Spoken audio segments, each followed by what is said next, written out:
Hi guys, it's Kimberly. Welcome back to the channel. Today I wanted to post a video about finding balance. This is about balancing the polarities from within, helping you understand where the imbalances stem from and how you balance those energies within and then in your relationships, not just twin flame relationship, but all relationships, as well as I want to also explore how it manifests, the imbalances manifest in the physical body, what it means, our right hemisphere, our left hemisphere, right brain, left brain, and what that all means in terms of our chakra system and our energy field. Okay, so if you guys want more in-depth tools on this topic, I have courses on, I think it's level 2 on Vibe Up. Vibe Up is my site with all of the online learning tools. You can sign up for a membership and get access to all of those, so check it out. You can click right through my website where it says online courses. And just a quick reminder, I have the 2020 prediction special, which is basically your personal forecast for the upcoming year. I'll be doing that from now until the winter solstice. You guys book them online. Those slots will fill up because obviously people are booking them and I have limited availability. So just so you know, I'm still on a kind of a limited schedule. Let's see what else. And of course, you can always book intuitive guidance sessions. I'm still doing the group soul coaching on Wednesdays, and all the offerings are on the website under sessions and workshops. All right, so let's dig into this topic. I'm not going to go through like the divine feminine, divine masculine archetypes. I just really want to talk about balance, like imbalances, where the imbalance comes from, how we bring things into balance, how we understand this, and how we translate it into the physical body as well. So when I teach this, and what you'll get in some of my online courses is when I talk about the divine feminine energy and divine masculine energy imbalanced, I'm talking about it in a metaphoric way. So it's the way that I place this metaphor around it. It's not the way everyone's going to teach it. So again, I think it just helps you understand it better. It's my sort of metaphor that I feel like it's easy to understand. It doesn't mean that someone else might say it differently and you might go, oh, well, that's not how I understood it. But I think this will help you kind of have a base foundation knowledge. So the metaphor that I typically use is, imagine that you're driving in your car and the volume is all of a sudden, like you go over a bump or something and the volume just gets turned up really, really loud. Like something crazy happens, the volume goes really, really loud, the music's blaring or the DJ's blaring in your ear. Oh, it's so loud. Oh, you can't take it. Oh, it's too loud. You got to turn it down, right? That is what I equate to false masculine or imbalanced masculine energy, right? So it's where we have that. I'm not even going to define that just yet. I'm just going to kind of leave that metaphor out there. So let's just leave it at that. So that's imbalanced masculine energy. And then when let's say we're talking and somebody turns the volume down and you're like, God, I can't hear the music anymore. This is so annoying. I can't hear it. Like, can someone turn the music up, please? Right?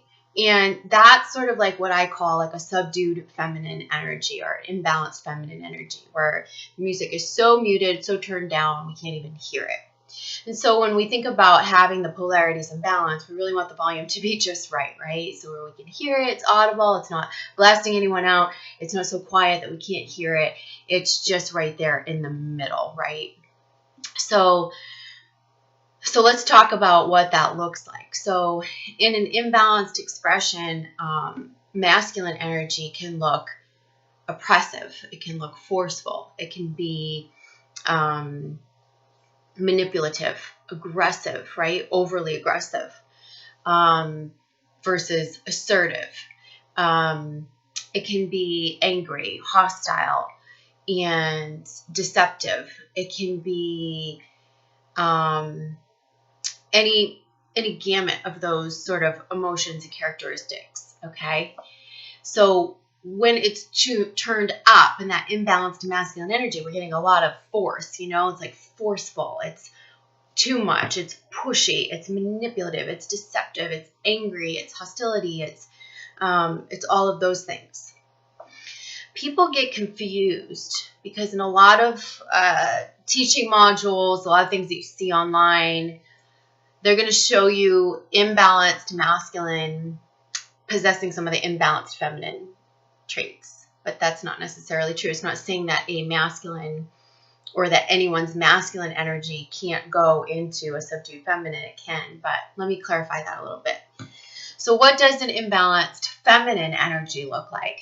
This is where we're going to be quiet, subdued, doormat, letting people walk all over us, taking advantage of us, not speaking our truth, holding back,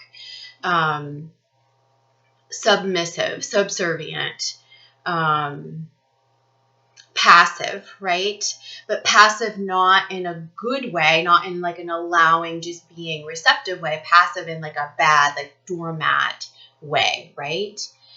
So can a male be in a subdued feminine energy? Absolutely. We see males all the time that are passive, right? Or passive aggressive with a mix of both in there. And can a feminine be both? Yes, of course. Of course. The thing is that we swing into the imbalanced polarities all the time, and you're never just one. You never just default to one imbalanced expression. When you are imbalanced from within, we'll talk about why that is. But when you are imbalanced from within, which basically we all are to some degree, you're going to have traits of both to some degree. Now, some of the imbalances will be more dominant, and some will be like more subtle. So a lot of feminine in today's society, a lot of females, I should say, because of the roles of society, because of wounding, because of programming, because of these templates, end up in a false masculine template, imbalanced masculine template, and then take on too much masculine energy in terms of being too forceful, too aggressive, and like not really harnessing what that is in a balanced sense. So before we get to that, let's talk about what the expressions are in a balanced sense, okay? So what would the divine masculine from within, the divine masculine on the planet, what would that look like in a healthy, balanced sense? You guys can write these down if you want, or you can take notes. You might already know. You might be like raising your hand, going like, oh, I know. So in a balanced sense, the divine masculine is logical, right? He's practical. He's going to be level-headed. He's going to be a protector. He's going to be strong, but not in a forceful way. He's going to be assertive, but not in an aggressive way, right? I think we get these confused, right? So this is someone who's going to be honest, right? And not, manipulative or deceitful. This is where there's transparency, and there's loyalty, and there's respect, and there's honor, and there's like a valiancy or a bravery, courage, strength. But it's not a dominant strength. It's not a forceful strength. So it's one that comes with the divine masculine harnessing his power. So the divine, and those that I could go on and on with that list. I'm sure you guys will think of others. So with the divine feminine, what does the divine feminine look like in healthy balance? The divine feminine looks like receptive and open, intuitive, trusting her intuition and trusting of others, receiving, right? Open to receiving. And you could even say passive here, but passive in a good way, like passive in the way that we're, receiving, that we're able to be still and receive. Intuition is certainly like the strongest or the most characteristic of the divine feminine power. So I think everything else sort of shapes around that, the trusting the intuition, the trusting the knowing. It's having this nurturing quality, but not overgiving, right? It's not being a doormat. It's not pushing ourselves onto others.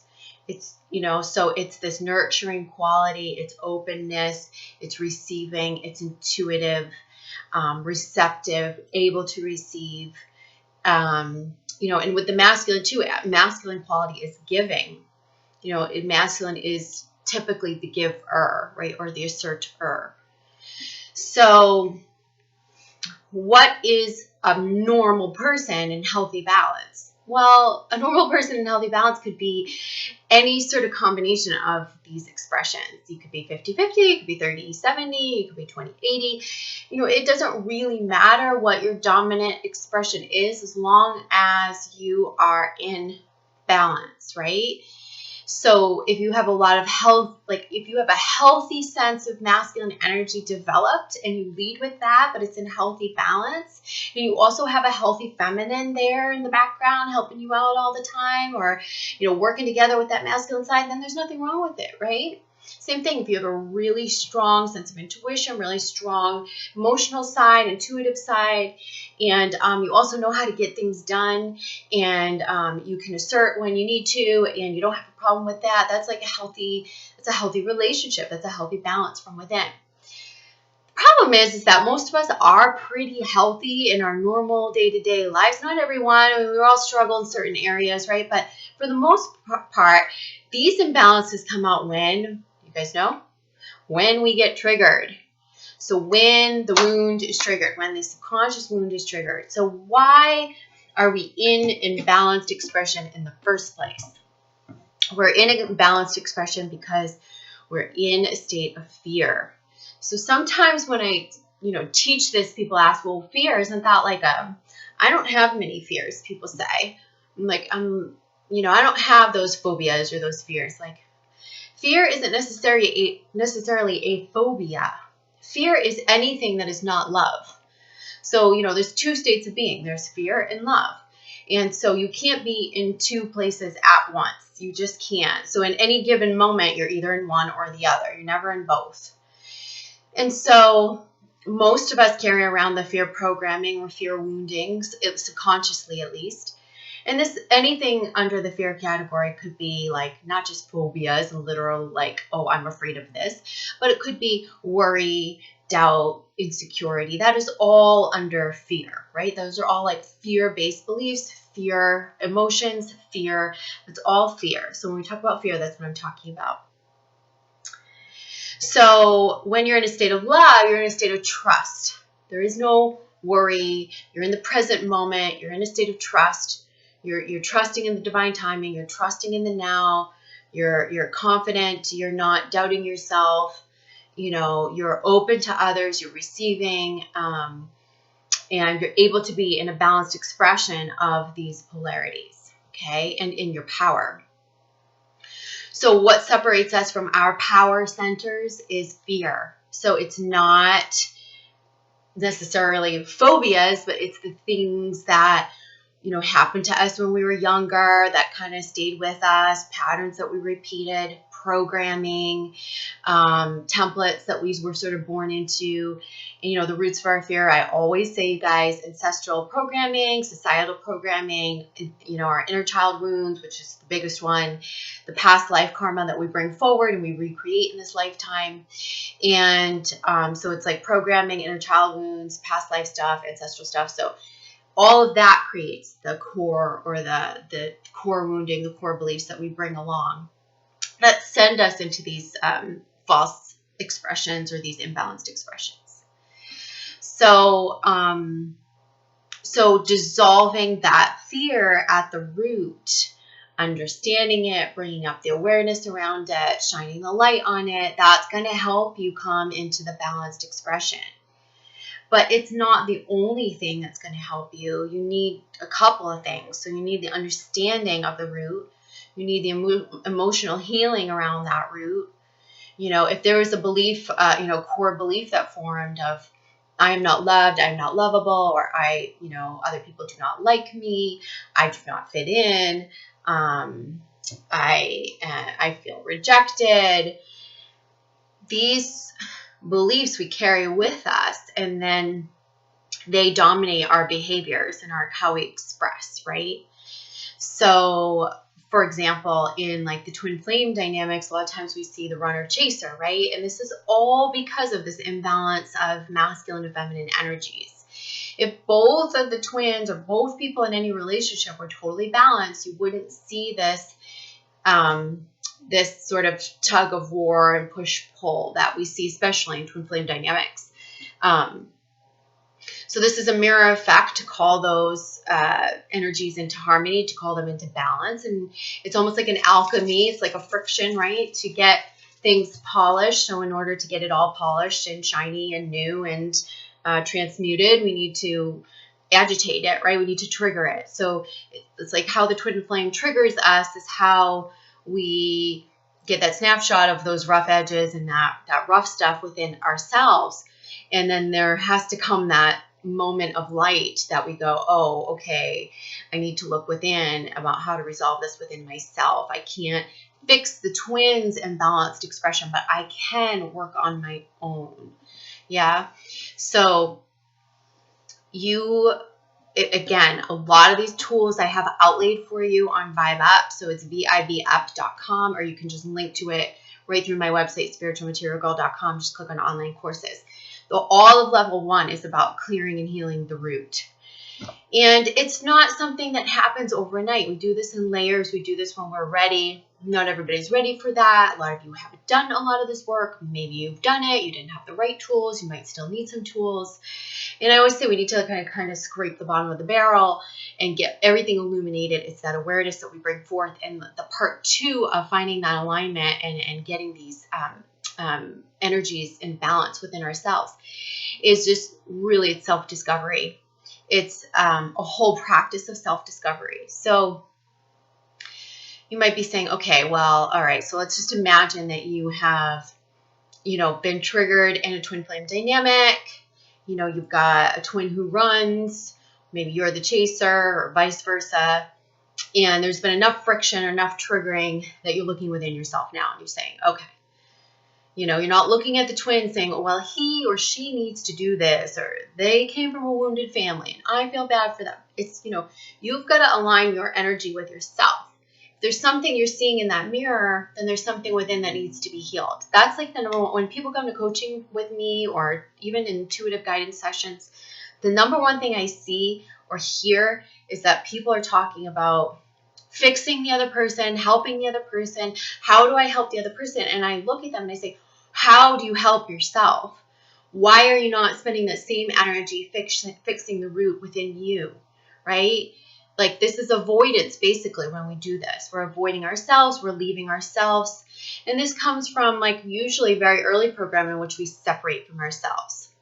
But in this process of healing, once we illuminate our root, the idea is that we come back in alignment with ourselves. So it means we put that energy, self-focused energy, not selfish energy, but self-focused energy back onto ourselves. This means we relearn what our morals are, what our values are, and what our worth is primarily. This helps us redefine our boundaries.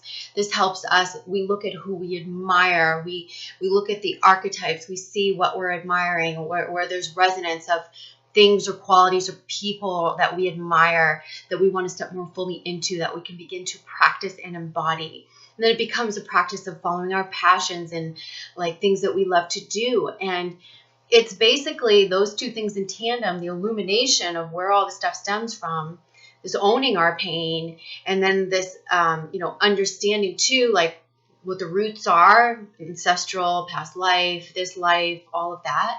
Taking all of that understanding, awareness, and illumination, and the healing that we've done and owning our pain, because that's a big piece of it that gets skipped over usually. And you take all of that ownership of your pain, and then you start to give that love back to yourself, or you come back into yourself. So this is about aligning that energy within you. You cannot be unconditional with someone else unless you are unconditional with yourself. That means 100% of your energy has to be with you. Okay, you can't begin to hold space appropriately until you're all the way aligned from within. So that alignment's only going to come if you put all that energy into you. And for some of you, it's going to feel foreign, right? You're going to say, well, I'm used to being the giver. I'm used to overgiving. I'm used to, isn't that selfish? Or you might have projections or judgments around people who are selfish. And then you feel guilty or bad or shameful for putting that energy onto yourself. But the truth is that what I find more than not, especially in twin flame dynamics, is that we distract ourselves with the preoccupation of how the other person needs to fix themselves or heal themselves and what we can do for them and how we see it so clearly for them. But the question I would ask you is, why are you not seeing it so clearly within yourself? And why isn't all that energy going unto you? You cannot pair up with someone vibrationally who is not a match for you. So if you're pairing up with this person who has these big wounds or has something that's triggering you, then there's something within yourself for you to see at a deeper level. It may not be the same wound or the same mirror, but it's something. So for instance, someone who mistreats you or is like, inflicts some narcissistic tendencies onto you. This might not be that you're a narcissist too. I mean, it's not going to be that, right? But the reflection could be showing you, wow, I need to come into my power. I need to learn to speak my boundaries. I need to learn to assert myself. I need to learn to walk away when I'm being mistreated. I need to realign with my worth and figure out what that is and understand why I'm out of my integrity in the first place, right? So it's all of those things. All of that helps us come into balance. Those are the only tools to help you come into balance. There's no other way to do it other than to understand at the root what the core is, what the core belief, the core wound is, emotionally process, own your pain, and then find a way to self-discover and realign, bringing all that energy back onto yourself. It's in that process that we begin speaking our truth, that we begin really aligning the chakras, that we really begin opening everything, right? Things that were blocked now, it becomes easier to speak our boundaries. We become less reactive in our triggers, right? This is where we see the change. This is where maybe someone who, let's just say there's a feminine who, very, very common scenario for the feminine in society or the females in society is, either you grew up with a single parent or like a mother or someone, or maybe one of your role models was in their own sense of false expression. And then you take on the wounded, feminine energy, the wounded, false masculine energy, and you perpetuate that. And you shut people out, and you have to be independent. You have to do everything on your own, and you don't know how to receive. And your definition of strong is something that's not really strength, and that you don't really know how to harness your divine feminine power because you've been so used to leading with this false masculine sense. Someone like that, if that's you, which I know a lot of you I identify with that different times in my life for sure. But if that's you, then you are, going to start to, in this healing, you're going to start to learn how to go, okay, you want to help me? Okay, I'll let you help me. And in that piece of you that would normally be triggered, that wounded piece of, oh, but if I let him help me, if I let that guy help me, I'm less of a, person, or he won't respect me, or, that wounded piece, wherever that comes from in your upbringing and your core wounding, that becomes less, right? That becomes less sore, less open, that wound. It starts to close. It starts to heal. So when someone asks us, hey, can I help you? And you take a deep breath and you go, well, yeah, actually, that would be nice. And then you receive it and you go, wow, that was actually really nice having someone help me. I normally don't allow people to help me, right? So this is just one example of how we start to come at, through that healing and alignment, that we start to come into this balance and how it shows up. I know for me, through the process of, having cancer and going through this whole journey, it's shown me how to receive for sure. It's shown me that there's so many ways that love comes in around you, how to ask for help, how to receive help, which was never like a strong point for me. I've always been that person, Miss Independent, Miss, do it yourself, and, often chastised or let down by men. So why would I trust them? That sort of thing. With the masculine, what do we see often? We see masculine who sometimes don't trust women. Maybe they had someone in their upbringing who, like a mother figure who cheated or left or abandoned. That can be a common scenario. It can be that, they're just, through our wounding, that we just didn't receive the love that we needed, or the care, attention, praise. And this creates this fear around love. Could be that we had unhealthy role models who were fighting, or, parents who divorced, or one who left, or one who abandoned. And there becomes this fear around love, and the masculine often develops this heart armor, right? And so we often don't see our imbalanced expressions. I know, like, when I was in a really imbalanced expression in my 20s and even in my 30s, I couldn't see it. I really didn't see the majority of it until my twin flame reflected it back to me. And so that's when the majority of my healing took place. And so it's just like one of those things that certain relationships, soulmate relationships, karmic relationships will mirror aspects, but it's the twin flame relationship that really mirrors a whole slew of this. And it's the love and the connection and the alchemy that propels us to do the work and do the healing. So what does this mean for our physical bodies? Well, this is really interesting because our left brain rules our right side, right? And our right brain rules our left side. So our right side is masculine. The left brain controls logic, right? Intelligence, logic, those things that we think of as masculine assertiveness. And our right brain controls our left side, which is our feminine side. This is creativity. This is emotions, emotionality. And so you can see how the feminine and the masculine, and I don't know how it's going to come across on the video because it might be opposite, but I'm pointing to my left feminine, my right masculine, okay? And know it's a cross in the brains. Left brain, right side is masculine, right brain, left side is feminine. So when we have imbalances on one side of our body versus the other, it's really important to look at that. Sometimes, like I find, I might just have a week where I accidentally, can be a little bit clumsy. So I'll hit my right wrist on the door or something, and then I'll bang my left hip. I'll go, oh my God, my right hip, my right shoulder. I'll keep banging things or hitting things or getting little bruises and I'll go, God, why do we keep doing this? And then I'll look at it and go, oh my God, it's all on my right side. Okay, that's my masculine energy being called into balance. Could be the same thing. You could have little mishaps on the left side. It might be that you're actually having physical ailments on one side of the body versus the other, or skin issues on one side of the body versus the other. So hone in on that and start to look at that. What could the causes of that be within you?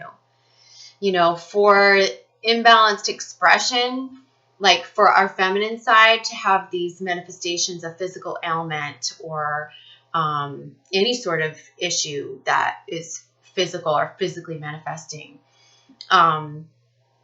It could be that we just need to come into our feminine energy more. We may need to just be up in our more receptive mode, or like a higher octave. We're like singing or chanting like this, right, to clear and open. It could be that you're just needing to practice being open and receptive. It could be that you're having issues with trusting yourself or trusting your intuition.